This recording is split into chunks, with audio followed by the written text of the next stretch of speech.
wabarakatuh. Innal hamdalillah nahmaduhu wa nasta'inuhu wa nastaghfiruh wa nastahdihi wa na'udzu billahi min shururi anfusina wa min sayyiati a'malina may yahdihillahu fala mudilla lahu wa man yudlil falan tajida lahu waliyyan mursyida wa asyhadu an la ilaha illallah wahdahu la syarika lah wa asyhadu anna Muhammadan abduhu wa rasuluh alladzi la nabiyya wa rasula ba'dah. Allahumma salli wa sallim wa barik ala nabiyyina wa habibina wa qudwatina Muhammad ibn Abdillah wa ala alihi wa ashabihi wa man ittaba'ah ila yaumil qiyamah.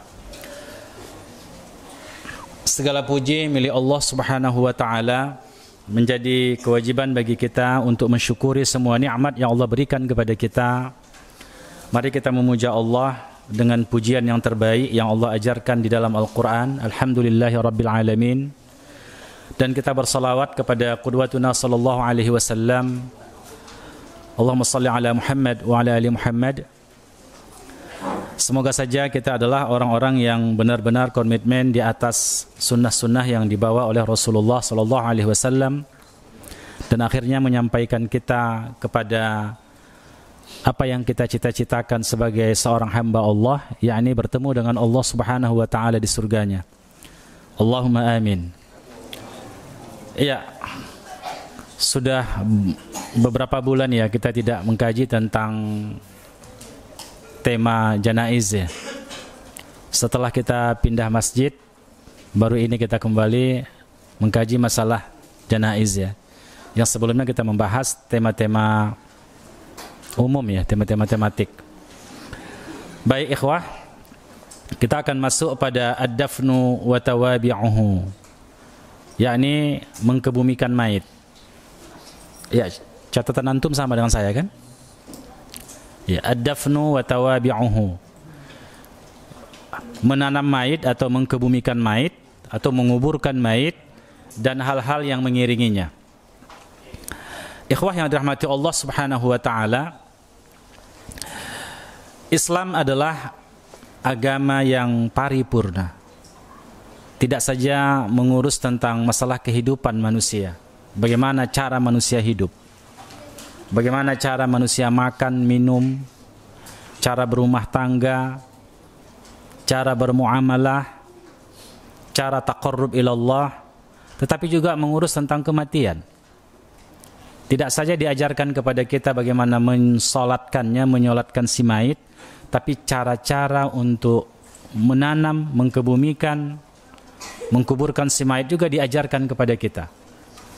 Tidak sembarangan, mau kemana kepalanya, kakinya, ke atas, ke bawah, tidak. Ada syariat yang mengatur. Itulah agama Islam ini, agama yang benar-benar datangnya dari Allah Subhanahu wa ta'ala. Islam sangat menghargai jasad manusia. Ketika manusia hidup, diajarkan oleh syariat kepada kita bagaimana kita taharah, bagaimana kita berwudu, bagaimana kita mandi, bagaimana kita mandi sunnah, bagaimana kita mandi wajib. Itu diajarkan oleh syariat kepada kita. Tetapi juga ikhwah, memandikan mayit pun kita diajarkan. Karena itu adalah jasad yang dihormati. Bagaimana kita memandikan jasad? Jasad orang yang sudah wafat itu. Tidak asal guyur saja, kan begitu. Ada syariat yang mengatur. Ini sudah kita bahas pada pertemuan-pertemuan yang lalu. Demikian saja, kalau kita juga dituntun oleh syariat, bagaimana menutup aurah kita, mana yang wajib ditutup. Bagi laki-laki, mana batasan aurah, mana hududul aurah, batasan-batasan aurah itu. Begitu juga bagi wanita, diajarkan kepada kita, diturunkan surah An-Nur, dijelaskan oleh hadis Nabi sallallahu alaihi wasallam apa batasan-batasan aurah bagi para wanita. Apa ancaman-ancaman bagi orang-orang yang membuka aurahnya. Itu diajarkan oleh syariat. Tapi tidak saja untuk orang hidup. Orang mati pun ada tuntunan syariat. Bagaimana kita memakaikan pakaiannya, bagaimana bentuk pakaiannya. Itu diajarkan oleh syariat kepada kita. Sekali lagi, karena syariat Islam ini adalah agama yang paripurna, agama yang datang dari Allah, agama yang menghormati eksistensi kemanusiaan kita. Jasad kita itu dihormati, darah kita tidak boleh ditumpahkan, dan seterusnya. Dan ketika sudah wafat, bagaimana menidurkan kita abadi, kan begitu? Tanda petiklah abadinya ya. Dimasukkan ke kuburan, ada syariat yang menuntun. Iya. Kemana arah kepalanya? Kan begitu. Diberdirikan, didudukkan, atau dibaringkan? Iya kan? Atau ditelentangkan, atau ditelangkupkan, atau dimiringkan. Ada syariat yang mengaturnya. Ini akan kita bahas nanti. Iya. Oleh sebab itulah maka kita sebagai seorang muslim tidak saja mempelajari tentang fikih hidup, tapi juga fikih kematian. Iya. Tidak saja tentang fikih jasad, tapi juga fikih roh. Ya. Bagaimana fikih ruh itu Ustaz? Nanti kita bahas ya. Yas'alunaka 'anil ruh, qulir ruh min amri rabbi wa ma utitu minal ilmi illa qalila. Baik. Wa yajibu dafnul maiti walau kana kafiran. Coba lihat di mulakhasnya, di mulakhas Al-Janaiz karya Syekh Muhammad Nasir Al-Albani. Wajib mengkebumikan si mayit. Ya, wajib. Apa itu wajib? Apa itu wajib? Ma yusabu ala fi'lihi wa yu'aqabu ala tarkihi. Ini wajib bagi siapa? Wajib bagi si mayit atau orang yang hidup? Bagi orang yang hidup. Kalau wajib bagi si mayit ini bermasalah ini. Ya. Wajib bagi orang yang hidup menanam si mayit atau mengkebumikan si mayit walau kana kafiran. Sekalipun mayit itu adalah orang kafir. Sekalipun orang kafir. Ada beberapa dalil yang dikemukakan oleh Syekh Albani. Yang pertama itu dari jamaah min ashabin Nabi sallallahu alaihi wasallam ya. Minhum diantaranya adalah Abu Talhah Al-Ansari. Ya. Anna Rasulullah sallallahu alaihi wasallam, bahwasanya Rasulullah sallallahu alaihi wasallam amara yauma Badrin bi 24 rajulan min sanadidi Quraisy. Rasul memerintahkan pada peperangan Badar. Peperangan Badar siapa yang menang? Kaum muslimin memenangkan pertempuran itu. Banyak orang-orang kafir yang gugur. Bi 24 rajulan min sanadidi Quraisy. Ada 24 laki-laki dari pemuka Quraisy mati, wafat dalam pertempuran itu. Ini mayat muslim atau kafir ini? Kafir. Karena dinisbatkan sanadid Quraisy. Iya. Fajurru bi arjulihim, maka mereka tarik mayat itu. Tarik kakinya. Kan begitu ya? Karena banyak pula, kan begitu?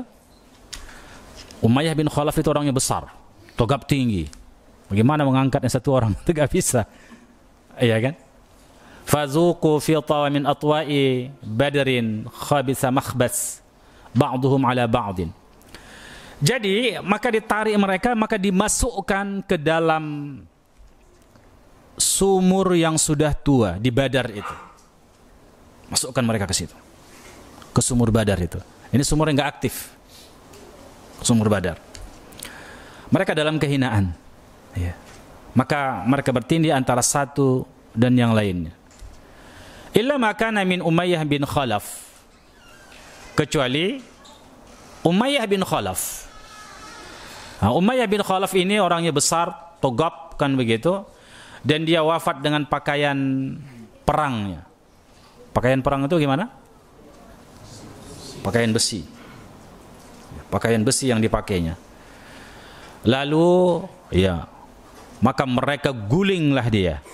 Tadi guling Pak. Iya. Mereka masukkan batu ke badannya, ke dalam pakaiannya itu, lalu memenuhinya, maka terpecahlah pakaian itu. Baru mereka kuburkan Umayyah bin Khalaf. Badannya besar, berat besi berapa lagi? Kan pakaian besi itu. Jadi dipecahkan itu, baru mereka kuburkan. Ini dalil adanya perintah Rasulullah SAW menanamkan, mengkuburkan, mengkebumikan orang kafir. Bukan dia orang kafir kalau dia mati dalam peperangan itu dibiarkan begitu saja, belalat belangau kata orang Melayu kan begitu, enggak. Ya, tapi dikebumikan walaupun dia kafir. Demikian juga hadis yang kedua. Ini tentang siapa? Tentang Abu Talib. Abu Talib apanya Nabi ini? Pamannya Nabi. Ayahnya siapa? Ali bin Abi Talib. Lalu lamma tuwfiya Abu Talib an Ali radhiyallahu taala anhu qala. Ini yang meriwayatkan sendiri Ali bin Abi Talib. Ya. Coba antum merasakan bagaimana sakitnya hati Ali itu ya. Ayahnya, ayah kandungnya itu wafat dalam kekafiran. Padahal dia bersama dengan cahaya semesta alam, kan begitu. Nur, yaitu Muhammad. Nabi kita Muhammad sallallahu alaihi wasallam, tapi tidak bisa menyinarinya. Disebabkan apa? Asabiyah itu kan. Besarnya asabiyah yang ada dalam dada Abu Talib. Padahal dia itu membela mati-matian Nabi kita Muhammad sallallahu alaihi wasallam.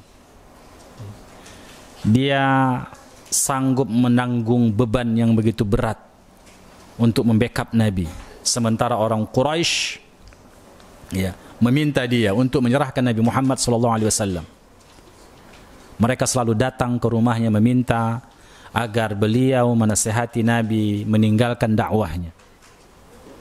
Tapi ketika Nabi menolak, menyampaikan kepada pamannya Abu Talib sebelah orang Quraisy atau sebelah Nabi? Sebelah Nabi sallallahu alaihi wasallam. Itulah mahalnya hidayah ya. Innaka la tahdi man ahbabta walakinnallaha yahdi man yasha. Sesungguhnya engkau wahai Muhammad tidak bisa menunjuki, karena engkau tidak memiliki sifat rububiyah. Engkau tidak bisa menunjuki siapa yang engkau cintai.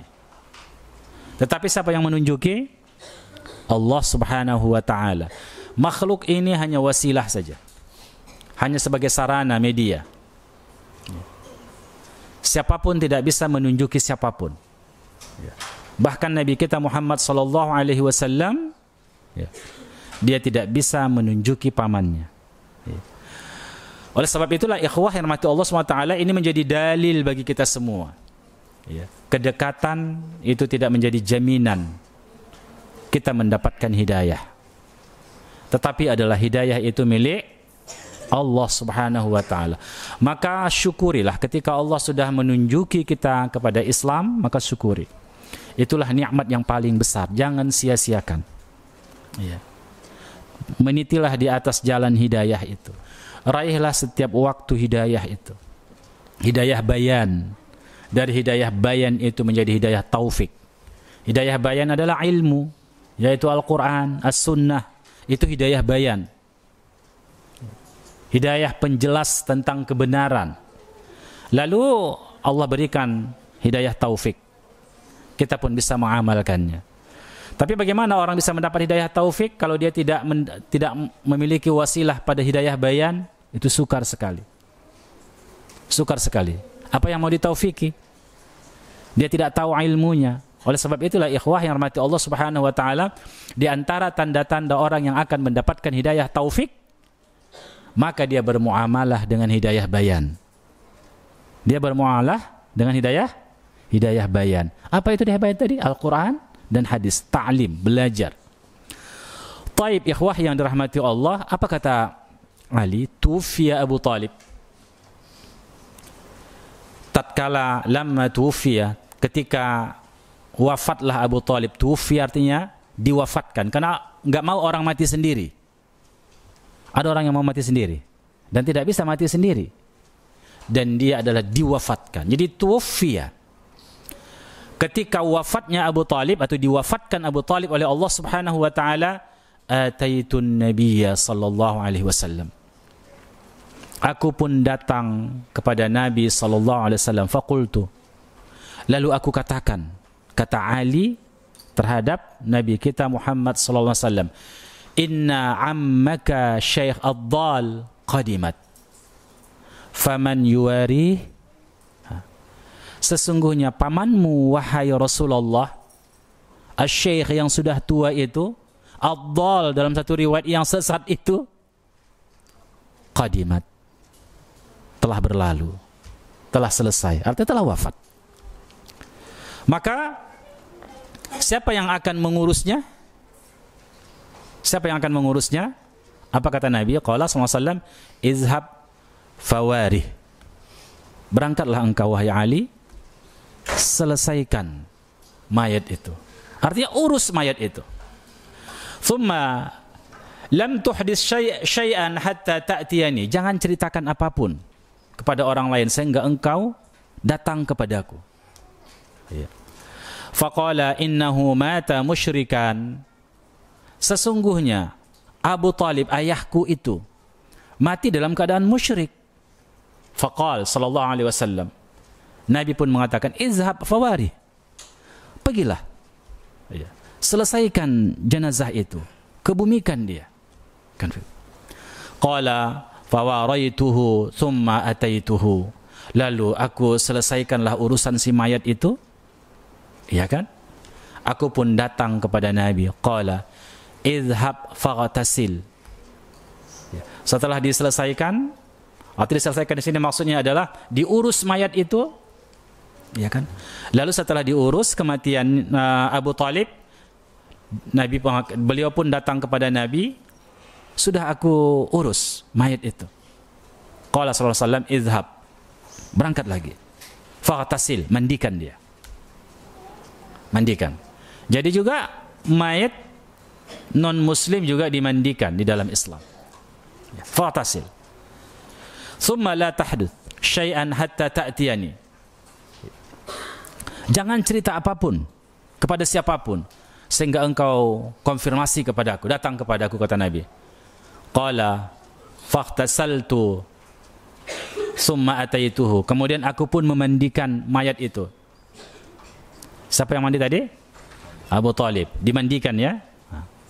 Thumma ataituhu, aku datang kepada sallallahu alaihi wasallam. Qala fada'a li bida'awati ma yasurruni anna li biha humurun ni'am sauduha. Lalu Nabi pun mengatakan kepada Ali bin Abi Talib, dia memanggil Abu Talib dan dia mendoakan Abu Talib yang membuat, bukan Abu Talib tapi Ali bin Abi Talib yang membuat Ali gembira karena sedihnya waktu itu. Apa kegembiraan Ali di situ adalah Nabi mendoakan dia, menjanjikan kepadanya adalah onta merah. Onta merah. Artinya apa? Onta merah yang memenuhi lembah itu.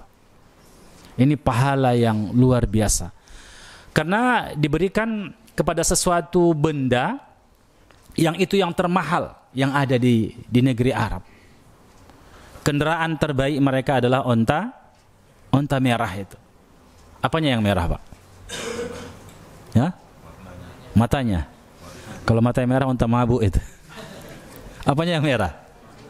Iya, bulunya warna merah, cantik, keemasan. Itulah onta yang paling mahal. Iya. Itu dijanjikan oleh Nabi kita Muhammad sallallahu alaihi wasallam yang membuat hati Ali bin Abi Talib menjadi gembira. Sedih mati ayahnya, wafat ayahnya. Kalau hanya wafat saja, kalau dia beriman masih punya harapan. Kan begitu, ayahnya mendapatkan kebaikan. Ini tidak, dalam keadaan kafir, dalam keadaan musyrik, wafatnya. Bagaimana sakitnya Ali? Dihibur oleh Nabi SAW. Ini bukan hiburan biasa, ikhwah, tapi hiburan yang luar biasa, yaitu surga dijanjikan kepada Ali bin Abi Talib.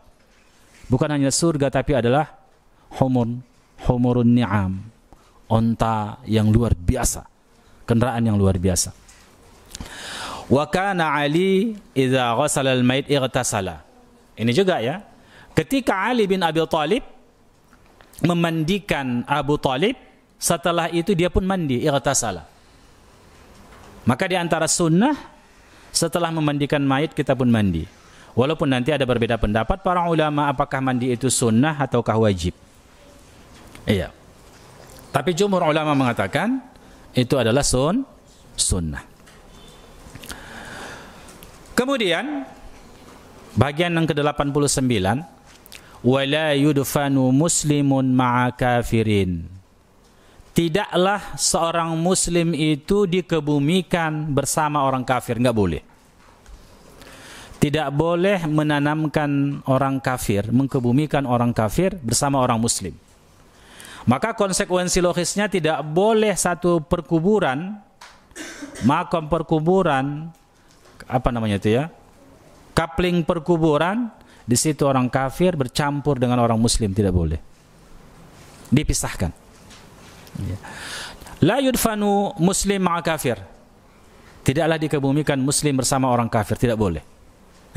Bagaimana Ustadz kalau ada satu satu musibah yang besar, banjir bandang, tak dikenal lagi mayitnya, tak ada tanda-tanda.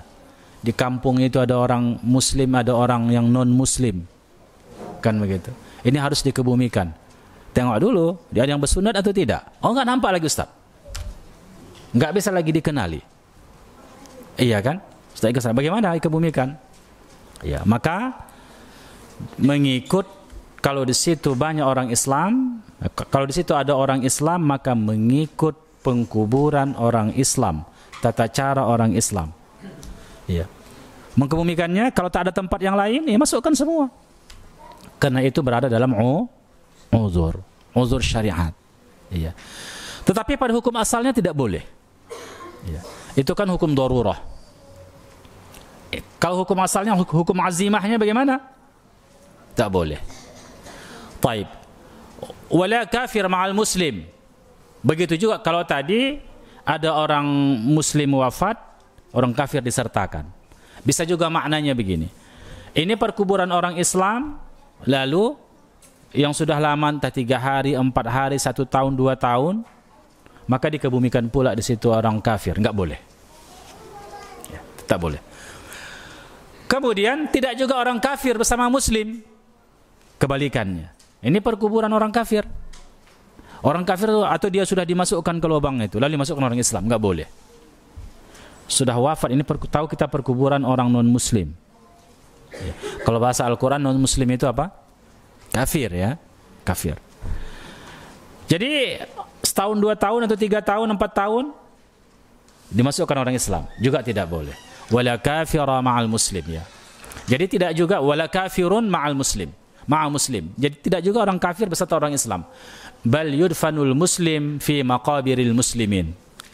Tetapi seorang Islam itu wajib dikebumikan di perkuburan maqabiril muslimin, yaitu perkuburan orang Islam. Kemudian wal kafiru fi maqabiril musyrikin. Kalau orang kafir, apapun jenis kafirnya, itu dikuburkan dalam perkuburan orang musyrik. Ya. Wal kafiru fi maqabiri al musyrikin. Dan orang kafir itu dimasukkan, dikebumikan di perkuburan orang musyrik. Ada musyrik agama apapun dia, yang dalam Islam itu kafir. Iya kan, agama apapun dia. Kalau sudah masuk kepada kafir, bisa saja mereka mau satu tempat, satu lubang, silakan. Ya. Wa kadzalika kana al-amru ala ahdi Nabi sallallahu alaihi wasallam. Inilah yang terjadi di zaman Nabi sallallahu alaihi wasallam.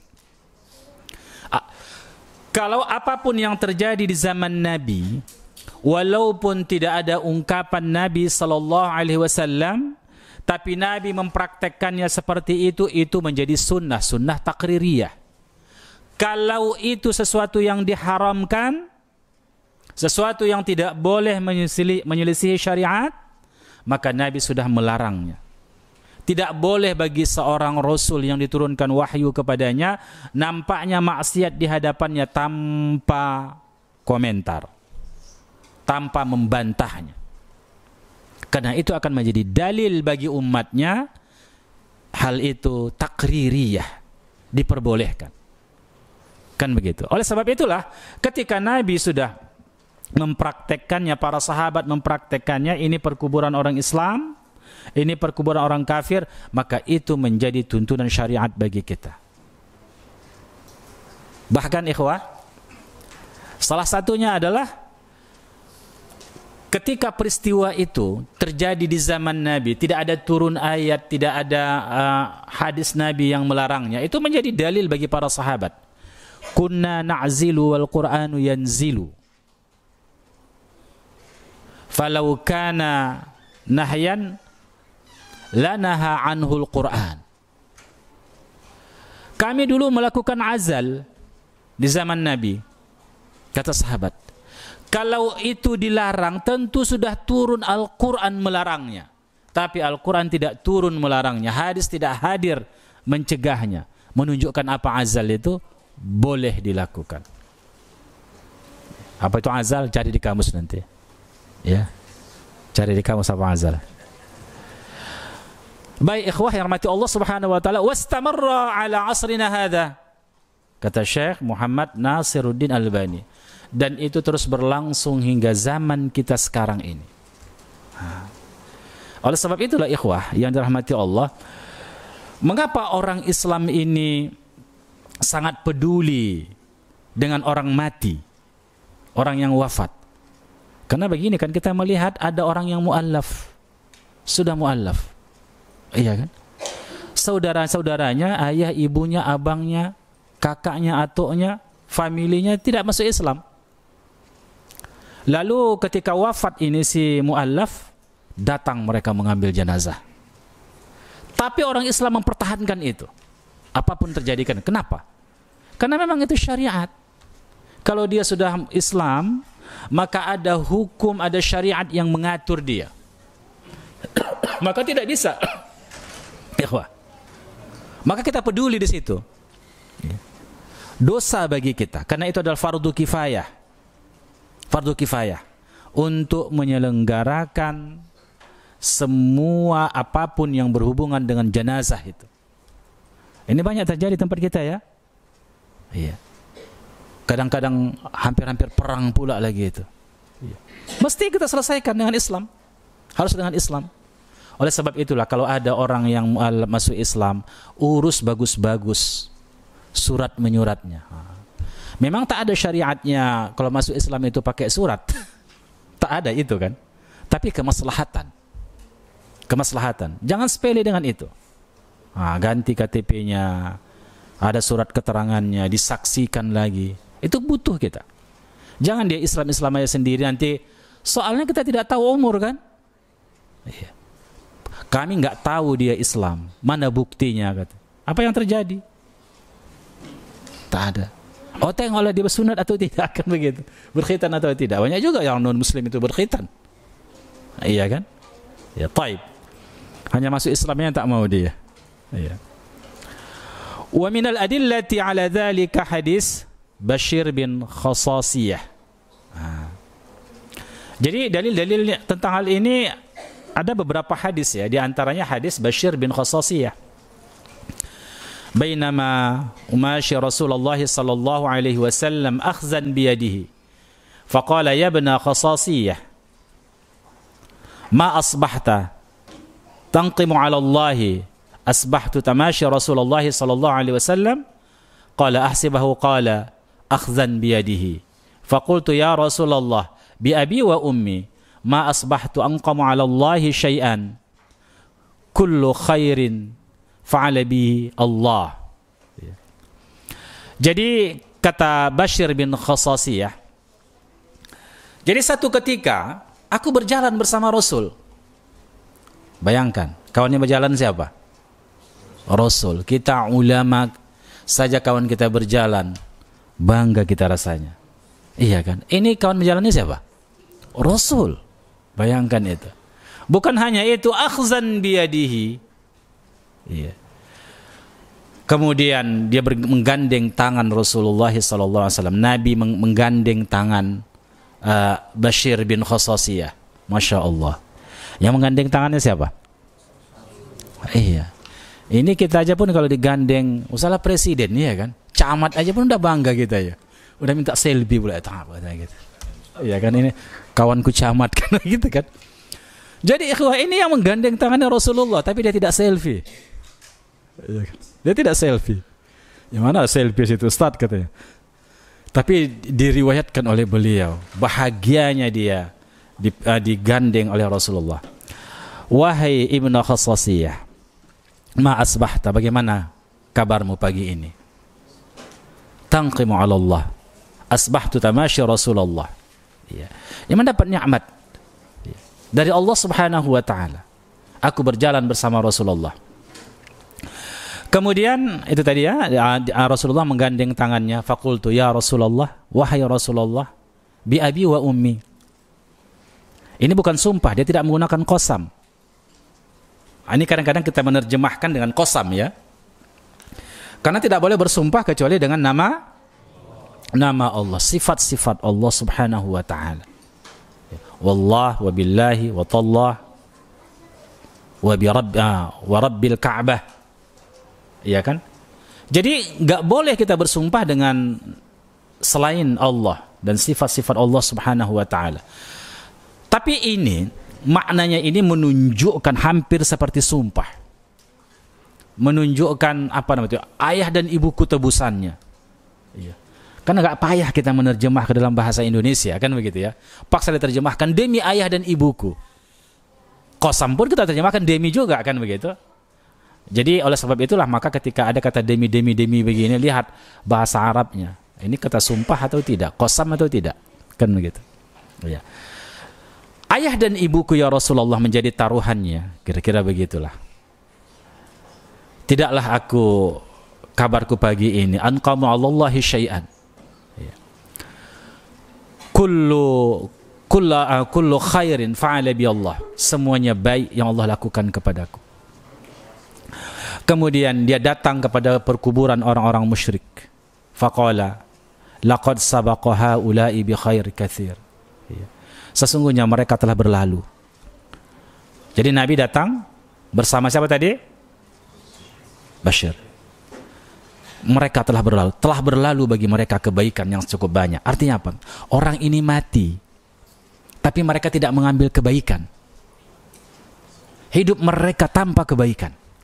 Karena kebaikan kita ikhwah, itu baru dicatat ketika kita beriman kepada Allah. Makanya orang-orang kafir yang mati itu, yang wafat itu, walaupun dia berbuat baik sebanyak-banyaknya di muka bumi ini, dia mewakafkan gunung emas, ditambah lagi gunung perak, ditambah lagi gunung berlian, itu nggak ada artinya di akhirat. Haba'an mansura. Ya, paling-paling Allah berikan rasa bahagia membantu orang di muka bumi ini. Tapi di akhirat nggak ada. Karena iman itu adalah wadah. Iman itu adalah wadah. Apapun amal kita dimasukkan ke wadah itu. Dimasukkan ke wadah itu. Dan itulah yang kita bawa ke akhirat. Tapi kalau tak ada wadahnya, cobalah tuangkan air itu. Kemana bikinnya? Dituangkan apa misalnya? Korma. Campak. Nggak ada. Sebanyak apapun air itu dimasukkan ke wadah itu. Ke sesuatu itu. Tak ada wadahnya bagaimana? Tak ada wadah bagaimana? Tapi ada juga orang yang beriman, wadahnya bocor. Iya kan? Bocor dia. Ada juga. Nggak ada imannya. Tapi habis semua. Dibawa ke akhirat, tak ada lagi. Tak tersisa. Itu orang yang apa namanya? Pailit. Kan begitu kan? Ada juga yang begitu memang. Tapi intinya adalah keimanan itulah sebagai wadah. Maka orang kafir itu telah berlalu kebaikan yang banyak diberikan Allah kepadanya kesempatan. Orang-orang kafir Quraisy itu bertemu dengan Nabi kita. Mereka mendengarkan bacaan Al-Quran. Mereka mendengarkan hadis-hadis Nabi SAW. Mereka melihat wajah Nabi. Tapi mereka tidak beriman. Berlalu kebaikan yang banyak tanpa mereka ambil. Kemudian ikhwah yang rahmati Allah SWT. Wafiran khairan kathiran. Sampai 3 kali Nabi katakan. Summa ata ala kuburil muslimin. Lalu Nabi pun mendatangi kuburan orang-orang Islam. Ini juga ikhwah menjadi dalil bagi kita. Tidak mengapa kita masuk ke perkuburan orang-orang kafir. Ya. Jangan pula ditengok besok Ustaz, apa pula kerja Ustaz nih ke kuburan orang kafir? Memang melintas di situ pula dia kan. Jadi Nabi SAW itu melalui perkuburan orang-orang kafir. Itulah yang dikatakan Nabi. Lalu Nabi mendatangi, karena digunakan kalimat ata. Ata itu mendatangi. Bukan marro, bukan berlalu, tidak. Tapi ata. Nabi datang singgah ke situ. Datang ke situ. Begitu juga ata'ala kuburil muslimin, Nabi datang ke perkuburan orang-orang muslim. Faqala laqad adraka haula'i khairan katsiran salasa marrah. Sesungguhnya mereka orang-orang muslim itu di perkuburan muslim itu telah memperoleh khairan katsira. Apa khairan katsira? Kebaikan yang cukup banyak. Mati aja pun kita dalam keadaan Islam, alhamdulillah sudah mendapatkan kebaikan yang cukup banyak, ikhwah. Usahakan kita lagi melakukan amal-amal sunnah, amal yang wajib saja kita lakukan, sudah mendapatkan khairan katsira. Taib. Kemudian ikhwah yang rahmati Allah Subhanahu wa taala,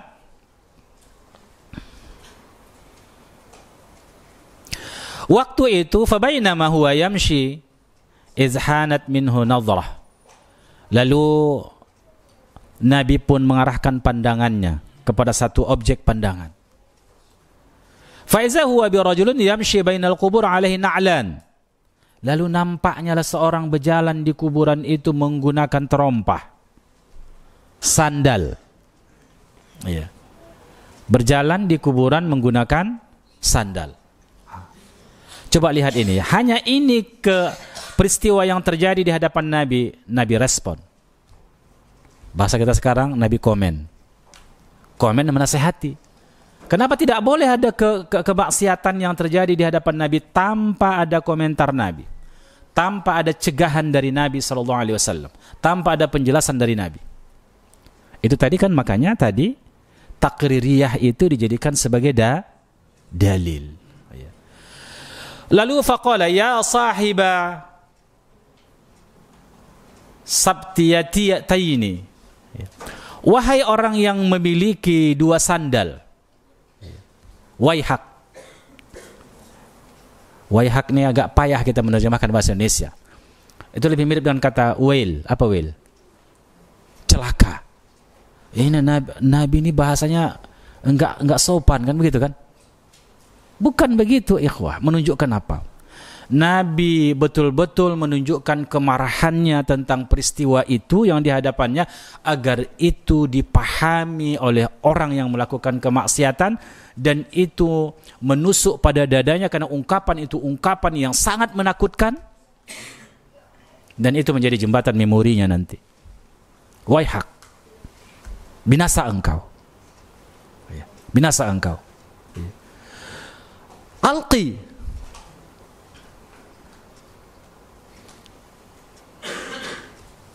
lepaskan dua sandalmu itu. Agak payah lidah saya menyebutkannya. Sabtaitaika, agak payah saya. Lepaskan dua sandalmu itu.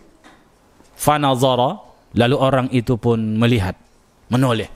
Siapa pula yang mengatakan waihak ini, kan begitu kan?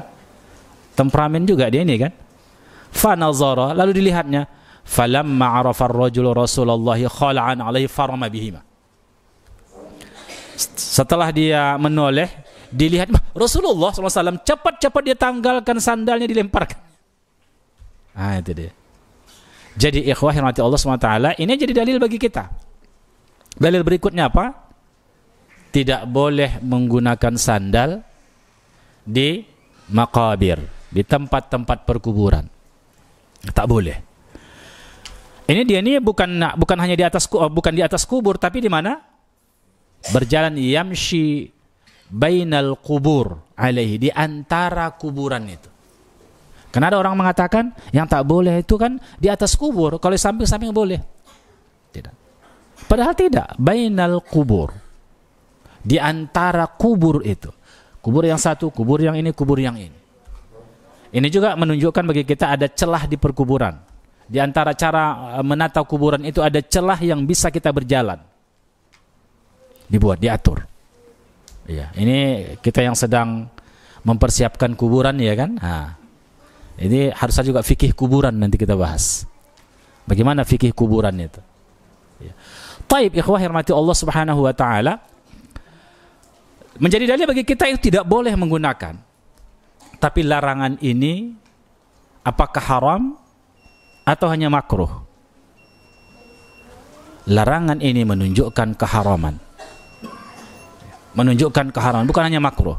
Kecuali, apa kecualinya? Kalau di kuburan itu banyak duri, banyak beling yang bisa membuat dia cedera. Ini darurah. Ya. Kalau darurah tidak mengapa. Tapi kalau tak ada, hanya becek aja bola, ya dising-sing lah itu kan, dibuka sandal itu. Kan begitu. Jadi jangan gara-gara itu kita pakai sandal. Karena begini, banyak sekali kita lihat orang yang mengantar jenazah itu, bahkan anak si mayit kadang-kadang agak segan dia melepas sandalnya itu. Iya kan? Padahal sunnahnya adalah dilepas. Baik, karena udah waktu Isya, sampai sini kaji kita. Mohon maaf tidak bisa kita lanjutkan lagi, karena juga Ustaz harus mempersiapkan sesuatu yang sangat mendesak. Oleh sebab itu sampai sini kaji kita, dan kita sambung insyaallah pada pertemuan yang akan datang ya. Ingat ya sampai di mana kita tadi ya. Subhanakallah bihamdik, asyhadu an la ilaha illa anta astaghfiruka wa atubu ilaik. Wassalamualaikum warahmatullahi wabarakatuh.